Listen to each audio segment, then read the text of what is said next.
Hello and welcome to the By Intent channel. I'm Rakhi Natha as always, and it is my pleasure to welcome to the By Intent channel today Ananta Ripa Ajmera.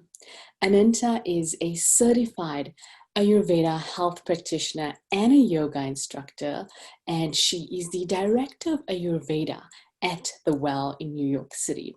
The Well is a modern wellness club. I think they're quite big online. They've become quite popular, so you guys can definitely find The Well online.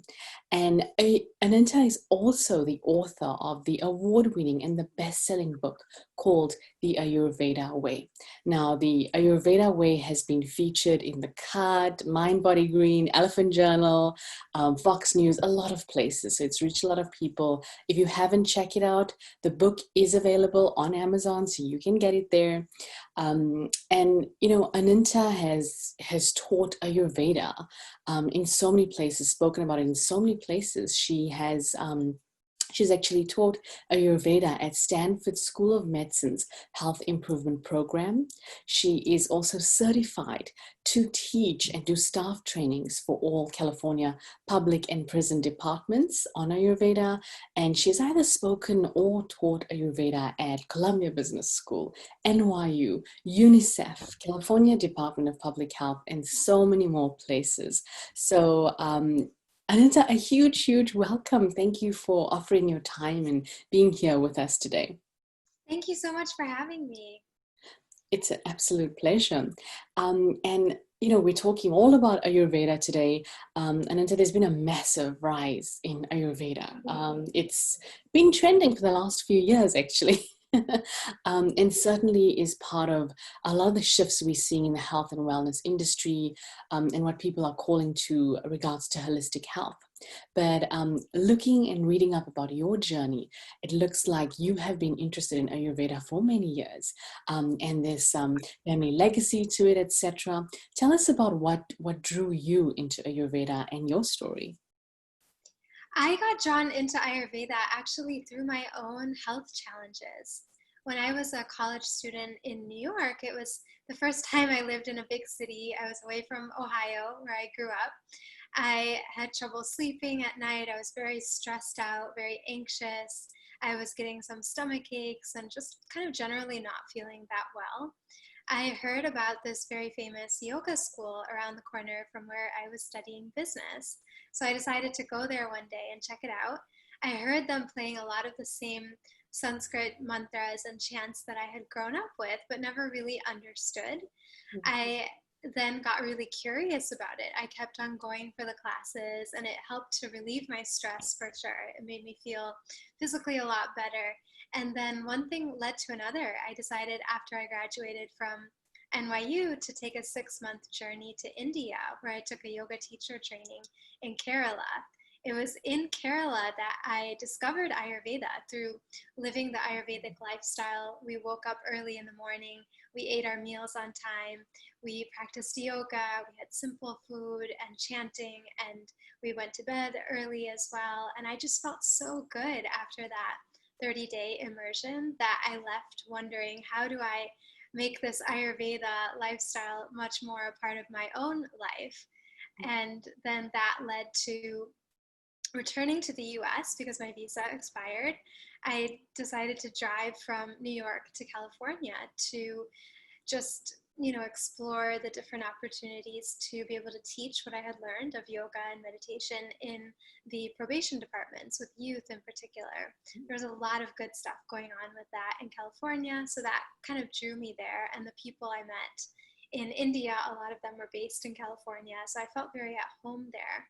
Once I had moved then from New York to California, after checking it out on my road trip, I was told by 4 different people to check out this school where I could learn Ayurveda in the traditional oral lineage of teaching. So I had gone there, and the rest, is just history. Fantastic. Well, I think I mentioned your book earlier. I've gotten your book and I've been going through it.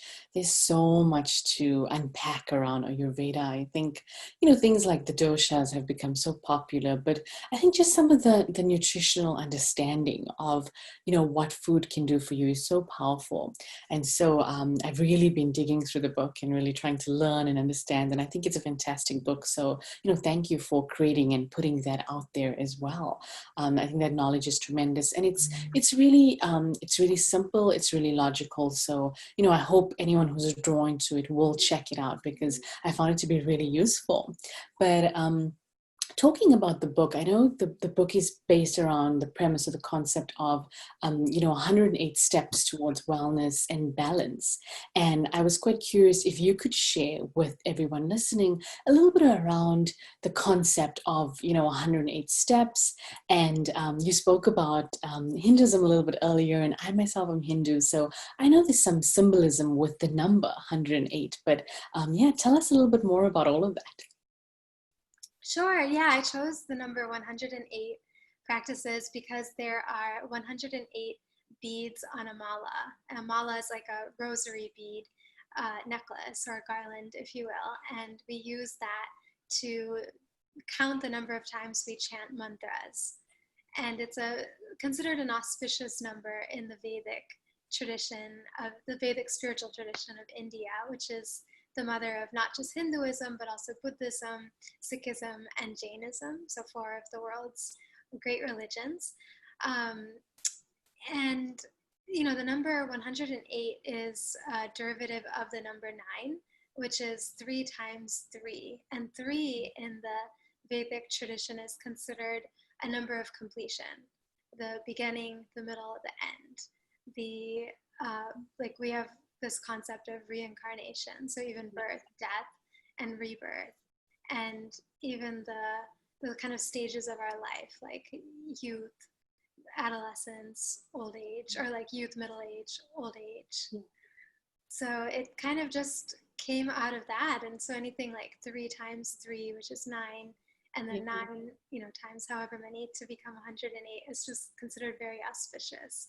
So I decided to go with that number. That's phenomenal. And you kind of reminded me of, 9 being kind of that completion number. I know numerology works like that as well, right? It's 1 to 9, and 9 is always considered the completion. Yeah. So, and I'm cognizant that it's September right now. We've just entered September, so it all feels very auspicious. So that's awesome. Okay, great. And tell us a little bit about just, like I said to you, the book is structured so logically, but to give people a sense, again, of how you've shared the knowledge. Tell us a little bit, without giving, of course, too much away around, what guided you to share the information and how it's packaged in the book to be consumed by somebody who might not know anything about Ayurveda. Sure, yeah. Ayurveda is very holistic. It is a science that teaches us how to find balance in our physical body, in terms of our mind, and spiritually, as well as in terms of the 5 senses.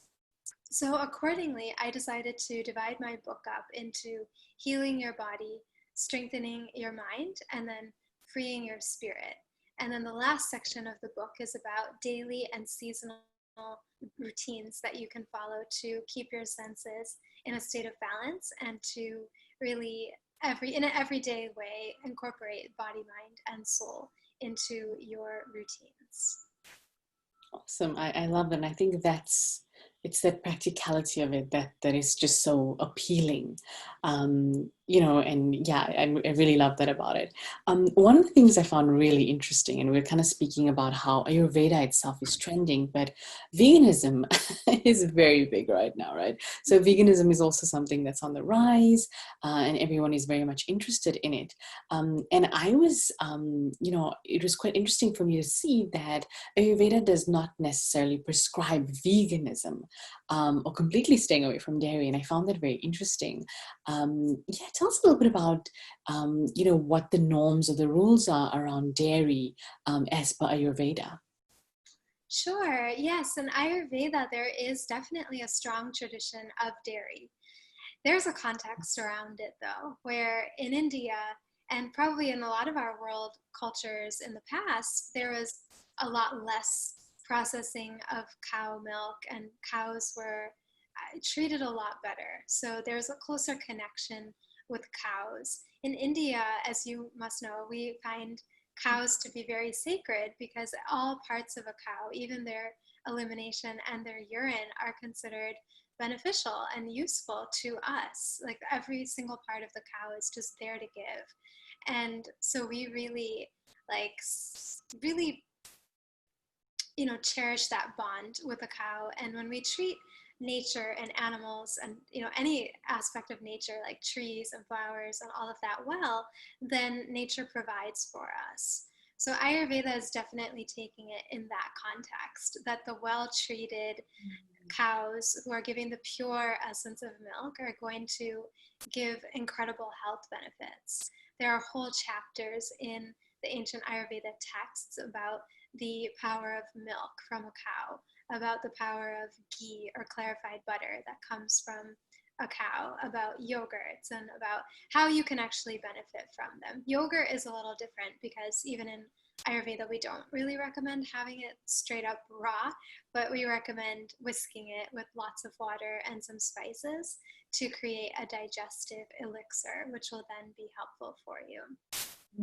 So, how I look at that now is kind of like a modern Ayurveda practitioner, knowing the realities of how much processing goes into our dairy and how difficult it actually can be to digest as a result. I tend to just limit my dairy consumption to ghee or clarified butter. I, technically tell people that it is actually vegan because the dairy component called casein is removed from the butter as you heat it and kind of purify it to become the clarified butter.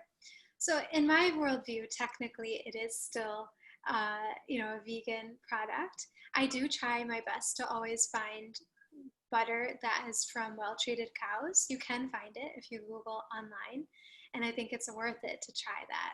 I also, personally, if I wanted to ever have milk or dairy, I wouldn't prohibit myself from doing it, but I would definitely research where the milk products are coming from and how the cows are treated. There are quite a few cow sanctuaries in the United States where they do sell products that come from the cows, and they show you the names of the cows and like the whole sort of process of life and how they're treated. So that makes me feel good. That's incredible. I didn't know about it, so I will, I'll definitely look into that. That's amazing. And I was definitely relieved to see that I've always been vegetarian, but I recently trended towards veganism as well. And I miss paneer. I was reading a book, I was like, okay, maybe occasionally I can have some paneer. Because anyone who's ever had paneer knows how yummy that is. So Yeah, that is a tough one. yeah, there are some substitutes like tofu and stuff, and Yeah. actually there are some incredible vegan cheese recipes that really are great substitutes and don't involve anything harmful. I'm actually very impressed by the amount of creativity and innovation that has gone into developing vegan cuisine. And I'm actually working on another project. I'm working on two projects right now, two books. And out of one book, which is a more spiritual book about the spiritual teachings of yoga, came this idea that, I should put together a cookbook also for people to really apply Ayurveda in a practical way. And so a lot of the inspiration that I'm finding for that is looking through the vegan recipes and then adapting them further to the needs of Ayurveda and the needs of each season per Ayurveda. And I'm just like continually amazed that in searching through the vegan stuff, it eliminates a lot of the incompatible food combinations that prevent us in Ayurveda from eating the creamy soups and the curries in Indian restaurants and all those yummy things. The vegans have figured out exactly how to do away with that simply by substituting in the plant milks. And they're so delicious. And the nuts that become butters and milks are just incredible. They make so much more possible now. Yeah, no, it's really easy. You know, it's become really easy to actually be vegan. I think that's helping so many more people transition to that kind of lifestyle. I think it was a little bit more challenging a few years back. Oh, And you yeah. look at the products available online as well, right? There's just so much more stuff available for vegans, which is fantastic. And I think two of my favorites that I use is, of course, cashews Mhm. and creating kind of that ricotta, and then I use Brazil nuts to create sort of Parmesan, which works really nicely as well. Oh, So nice. yeah. So you're right. There's amazing stuff out there. Yeah, totally.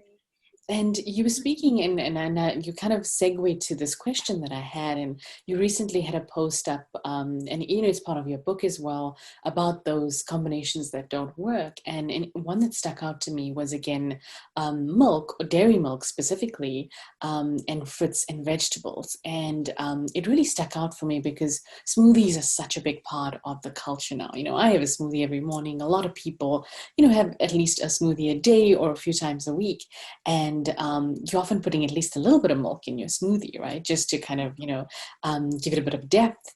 And I use nut milk, and according to what I read, and if I understand correctly, those are fine.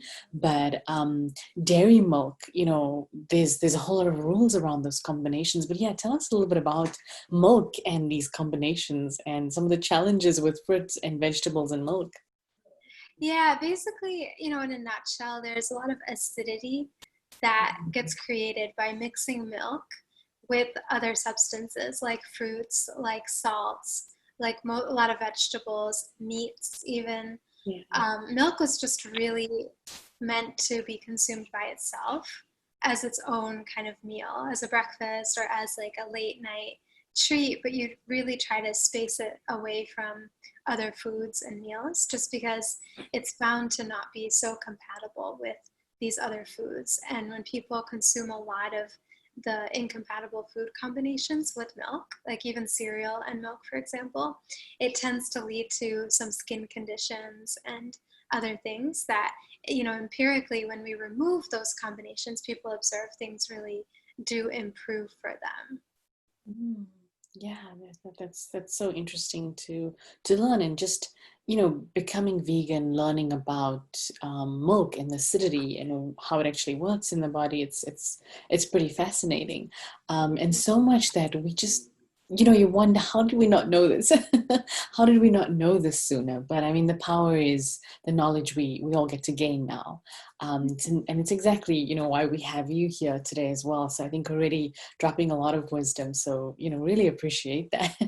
One of the other things that came up for me, just kind of digging into the meat around some of these concepts, um, is around raw and cold foods, because that's also something that's, juicing is really big, the raw diet's really big, and a lot of the people, right, the really big names out there who are on those sorts of diets seem, they certainly physically look really, really well, vital, healthy, fit.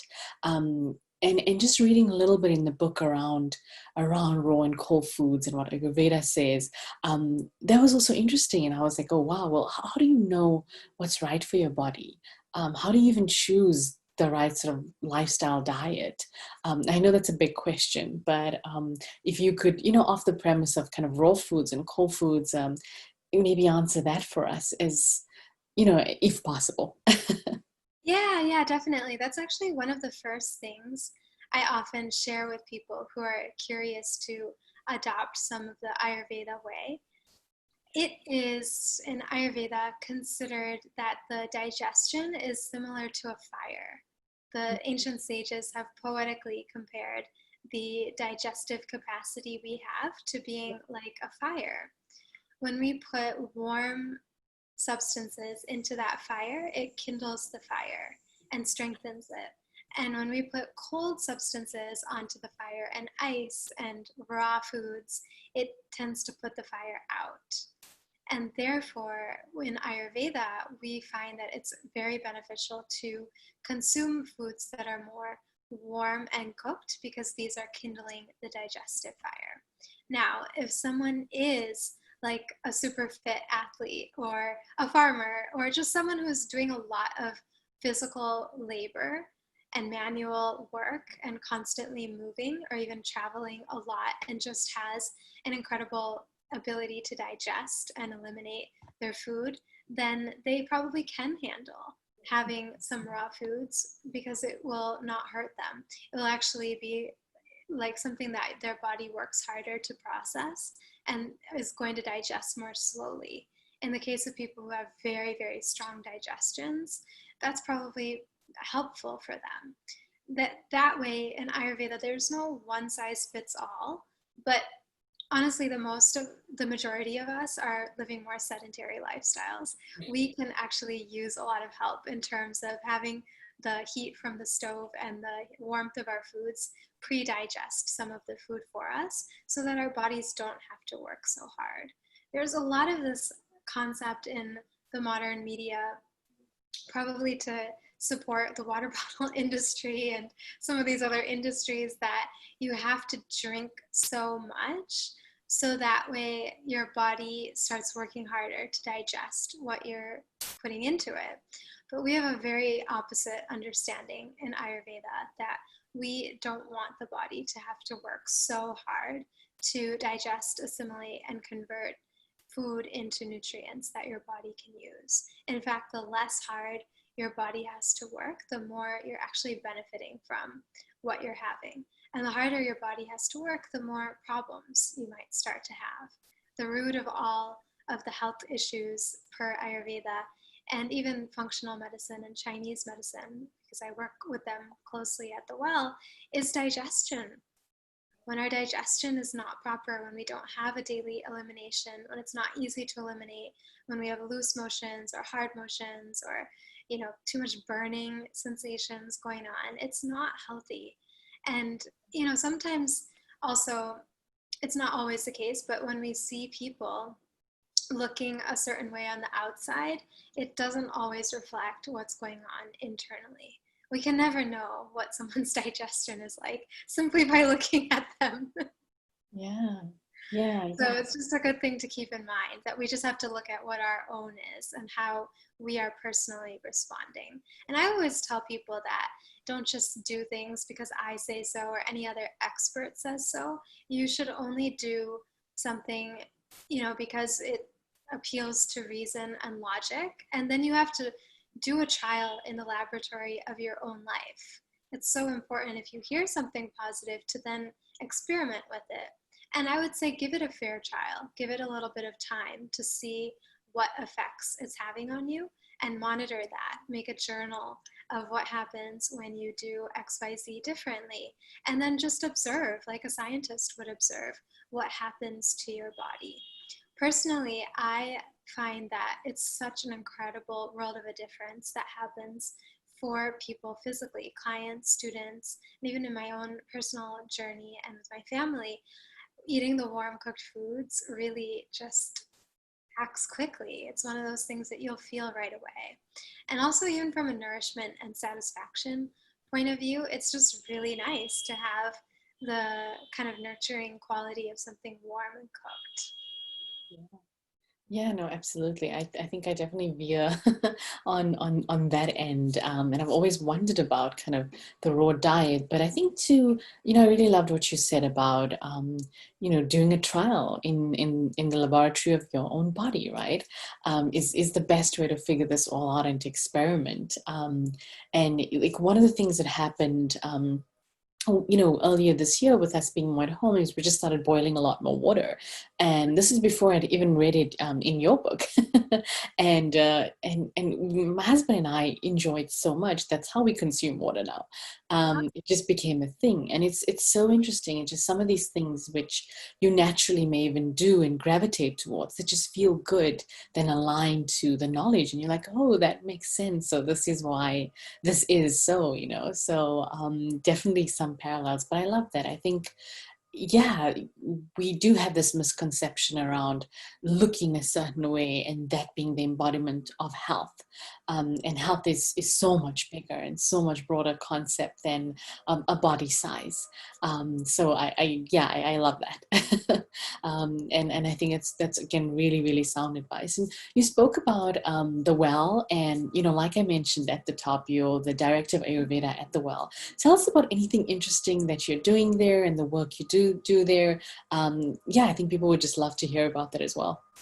Sure. Yeah. Recently, I actually had taught an online course that I believe is going to be up even if you're wanting to join it and just learn kind of at your own pace.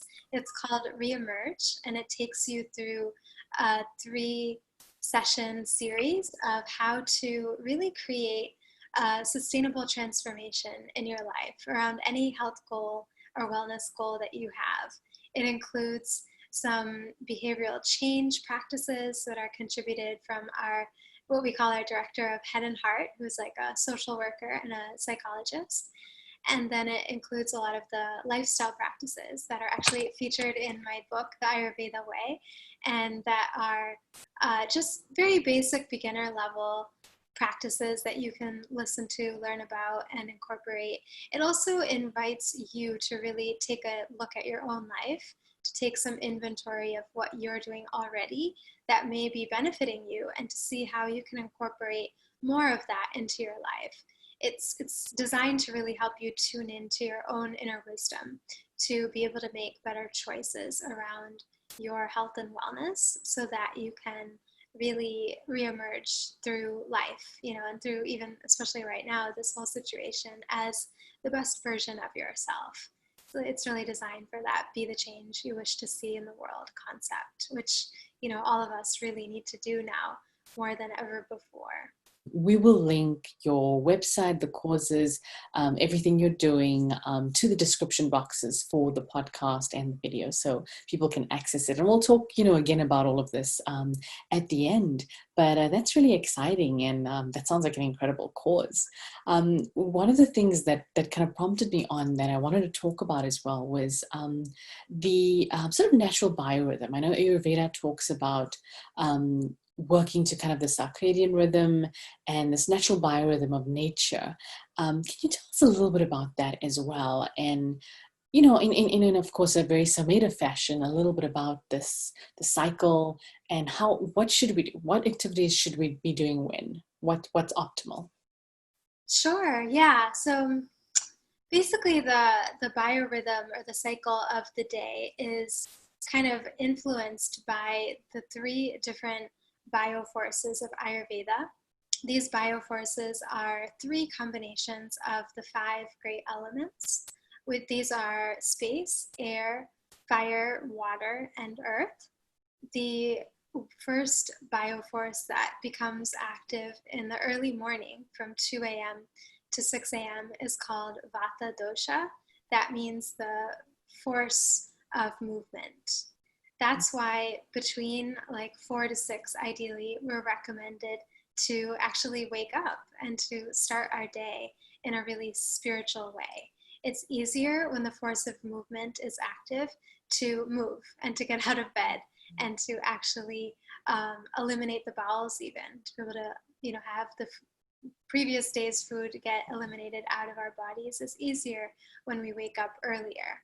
So it's really helpful to spend that time getting charged spiritually. You can do yoga practices at that time, meditation practices, any kind of self-reflection will be a really great thing to do. Then from 6 a.m. to 10 a.m., the bioforce called kapha dosha, which is the force of stability, gets active. And if you have not been moving by then, you will not want to. It's actually very hard to get out of bed between 6 to 10 a.m. That makes So yeah, like we recommend just going opposite of nature at that time and trying to be active. That's an excellent time to do any hard physical work. It's a great time to exercise. It's a really awesome time to go out for a nice walk before it gets too hot outside. It's a great time to move boxes or just to kind of do any of that sort of reorganization of your kitchen or anything that you need to do that way to get your day started. It's a great time to take a shower. Also, we recommend taking a shower after exercise if you're doing, sweating type of exercises and before you eat your breakfast. That's really helpful for digestion because we believe in Ayurveda that your skin is actually the biggest organ of digestion. And your skin has to digest anything that you put onto it or into it, like water, like oils, like even your soaps. So when you're empty stomach, after you've ideally eliminated the previous day's foods, then you are in a good place to be able to absorb the water. We like to oil the body in Ayurveda. So we do that before we take a shower. Then we take a nice warm shower, and then we recommend having breakfast, a light breakfast. There's a heavy quality to the force of stability. It's weighted, it's grounded. So when there's that kind of heavy feeling, we don't want to have too much of heavy foods. So we're not like a eat all you can for breakfast type of modality. We're saying, keep it kind of light and sweet. And then from 10 a.m. to 2 p.m., the bioforce called Pitta dosha, or the force of transformation, is active. This is the time of the day to eat your biggest meal, ideally around 12 p.m. The sun outside is strongest at this time, and our digestive fire is thought of as like a mini sun. So our inner fire, our inner digestion is really strong at that time. So that's the best time of day to really eat a good meal. Between 10 a.m. to 2 p.m. is the best time to schedule your meetings, to make difficult decisions, to do anything that requires a lot of thought and analysis. Then from 2 p.m. to 6 p.m., the force of movement is again active. This time it can make us feel a little spacey and airheaded. Space and air elements are active, so that's why we feel a little weird in the afternoons. That's a better time to kind of do more organizing your files, some creative work, some kind of recentering, breathing exercises, things that calm you and inspire you. And then from 6 p.m. to 10 p.m., we again have the force of stability active. This time we want to go with that flow. So this time we want to start doing things that are kind of winding down the day, that are more relaxing. This is a great time to spend with your loved ones, with pets, with children, with people who you care about. It's a great time to also nurture your mind with some uplifting thoughts like spiritual discourses and such, just to ensure that you don't go to sleep with any like lingering heavy thoughts or too many worries or fears, because we sometimes start to feel more worried and scared once the sun goes down. So it's helpful to just be around something pleasant and inviting and comforting, and to eat again a smaller meal for dinner earlier, like around 6 ideally. And then from 10 p.m. to 2 a.m., the force of transformation, which is fire and water elements in Pitta dosha, become active. This time they are digesting the previous day's content of your food, of information, of emotions, and even your life experiences. That's why we really try to be in bed by 10 p.m., because we want that to be directed inwards. If you don't sleep at that time, then it's likely you'll want to organize your closets, you want to start doing the analysis and making the decisions and all the things that you should have done from 10 a.m. to 2 p.m. Yeah. And then, that's really the whole cycle. Wow, thank you for breaking that all down. Gosh, there's a lot to unpack then. It's so interesting. Again, that I think we intrinsically know to work towards certain things that naturally feel right at a certain time of day. And yet I think our modern lifestyles have kind of thrown that off. A little. So it's very, very interesting to hear about that cycle as well and working to that rhythm. And, so many of us, myself included, have challenges with sleep. And exactly like you spoke about, if I don't go to bed by 10, then I'm project planning at 10 p.m., which you should not do. So it's definitely something I'm personally working on. And I guess I'll throw a kind of question out there, but is there any advice for anyone looking to move into that rhythm, to become that early riser? And this is me included. What advice do you have? How do you ease into it? How do you make this your rhythm as well? Yes, definitely would say it's helpful to start to transition slowly and make any changes that you want to uh, realize in your life slowly and steadily. In that sense, I would say if your goal is to start waking up by 6, which is a great goal to have, then I would just start going to bed 10 minutes earlier than you were the previous night, and then wake up 10 minutes earlier than you did the previous day. And then do 10 more minutes, and then 10 more minutes, and either maintain what you did or take it back 10 more minutes, but just inch your way gradually like that. It's a lot more sustainable that way, and it's a lot more likely that you'll be able to do it. And that's really important, to be able to give yourself that assurance that you can do it, because the more you make positive changes in your life, the more positive changes you can make. Mm. Yeah, I love that. We always set it up for like 30 minutes or an hour. And when you speak about 10 minutes, that just sounds so much more realistic um, and achievable. So I definitely like that, and I think I'll try that. Moving us kind of, we spoke a lot about some of the nutritional stuff, about these rhythms, the natural rhythm.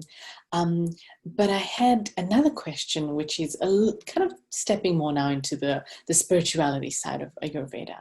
And, Ayurveda seems to be a lot about that balance between mind, body, spirit, um, and integrating those three parts, of ourselves. Um, and I know that, or I've heard, or I've read a little, I wouldn't say I know, I'm still learning, about the link between this and this whole concept of purpose or dharma. um, how does this integration of mind, body, spirit, and just overall health and wellness and well-being, and nurturing that, how does that impact, how does it relate to purpose in our lives? What is the link between dharma and, I guess, health? Great question. Yeah, I feel that dharma is the foundation for health, and health empowers us to further realize our dharma. We can't really sustain doing good in the world, or living by certain noble values in our lives, unless we are actually healthy. So it is so important to do those practices that bring us a state of well-being, so that we can really serve our purpose and live a life that is uplifting, not only to ourselves but to others too.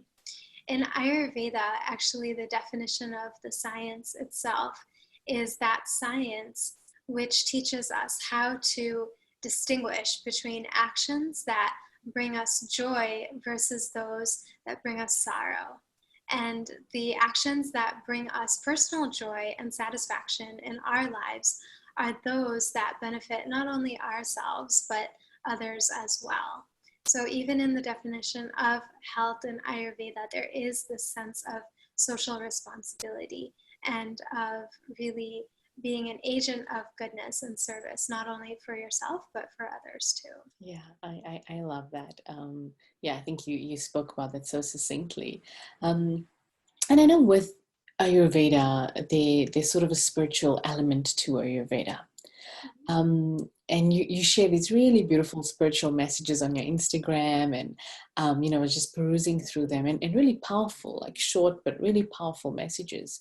But one of the things that got me thinking about as well, just kind of speaking to whoever might be listening right now, is I think some people might have misconceptions around Ayurveda because of that spiritual component, in the sense that it's not for me because of whatever my beliefs are, etc.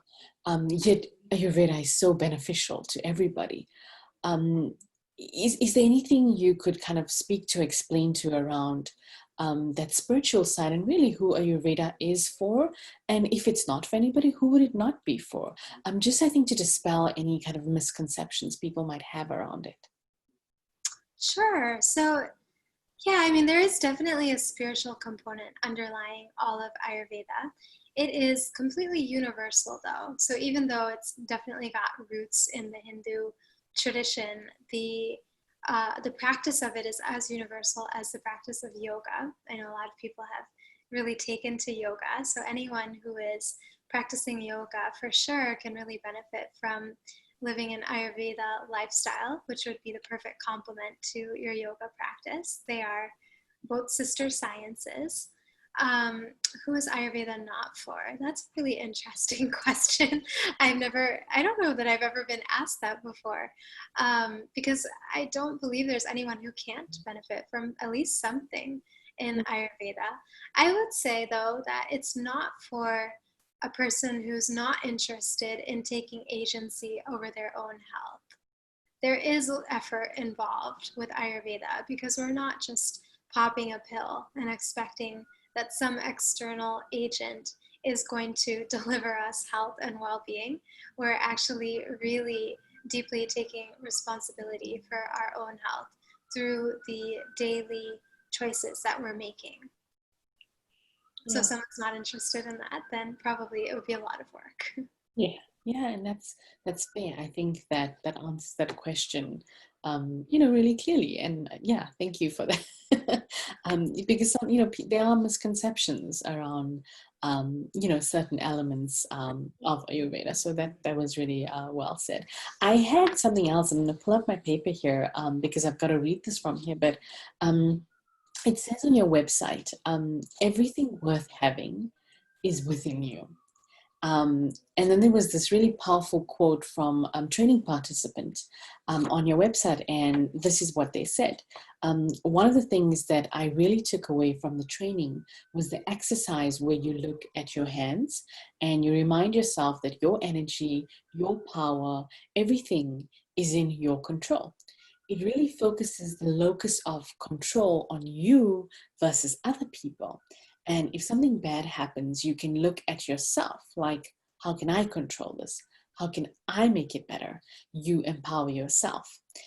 I thought that was so amazing. I do that every morning now. I wake up and sometimes my eyes are not even open, but I can see my hands and I'm just empowering myself. And it really feels good. So thank you. So that was, somebody who's been to a training session actually said, and it sounded so powerful. And tell us about that, about this hand exercise. And I think about that concept. You kind of touched on it there, right? With the agency, taking agency over your health, but a little bit about the power within.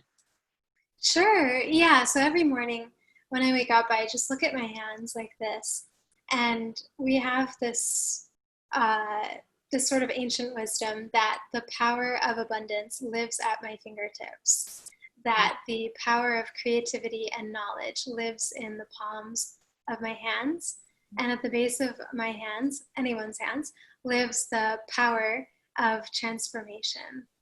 And so these powers and these energies of abundance, of knowledge, creativity, and the ability to take control over our own lives live right here in our own hands.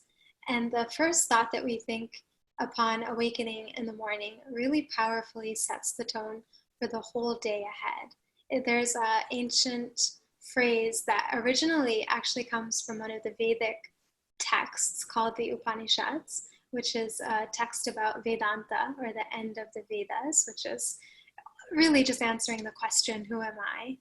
And in this book, you may have heard this elsewhere, but it originally comes from this book. It says that when you sow a thought, you reap an action. When you sow an action, you reap a habit. When you sow a habit, you reap a character. And when you sow a character, you reap a destiny. So your destiny really lies in your own hands. And that first thought that you think upon awakening in the morning really sets the tone then for your actions, for your habits, which then become your character and ultimately unfold your destiny.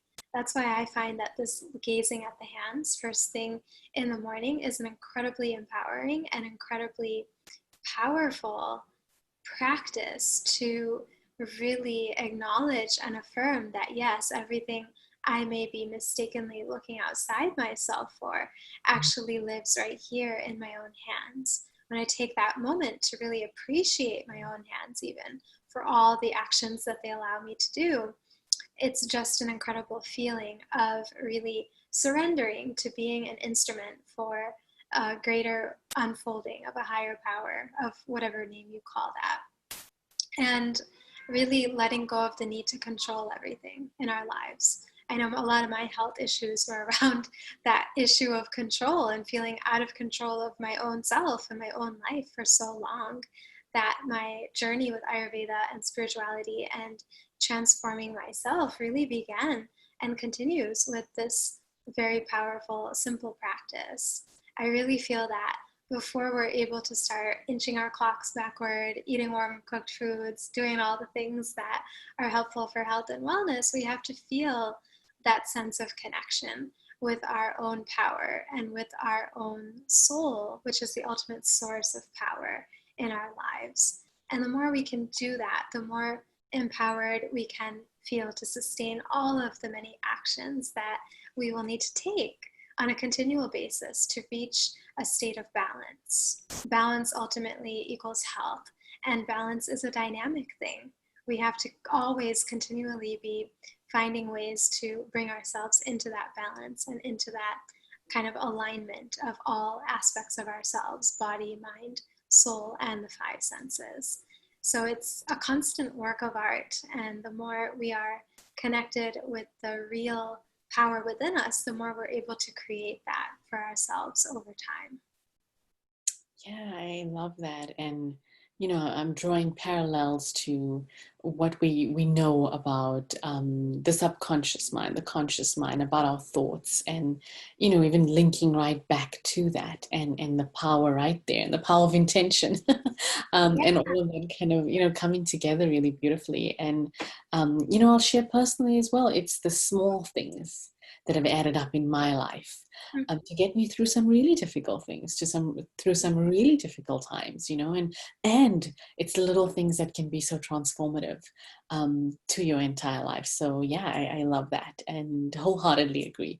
It's certainly that. I know we're inching up close to time. We could go on for a long time. I have so many questions for you, but you know, yeah, just thank you so much for sharing everything you have today. I've got one little kind of a rapid fire round. It's fun. It's short, and so the rapid fire round of questions you can answer in 2 or 3 words, or it can, you know, it can be in a sentence or two.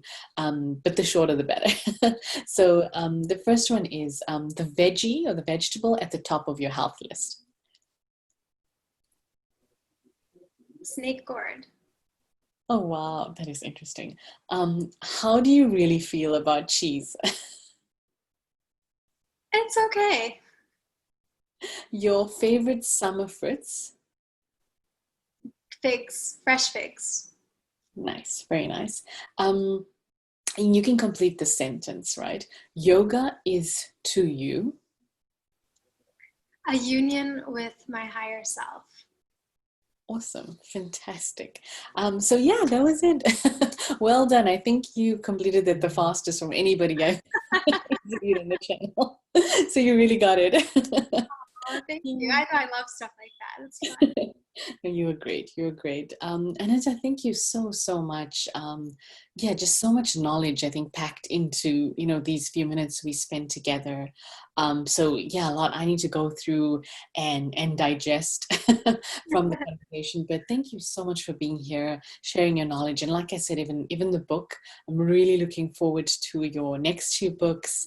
And definitely going to look at the course that you did as well. I think it sounds phenomenal.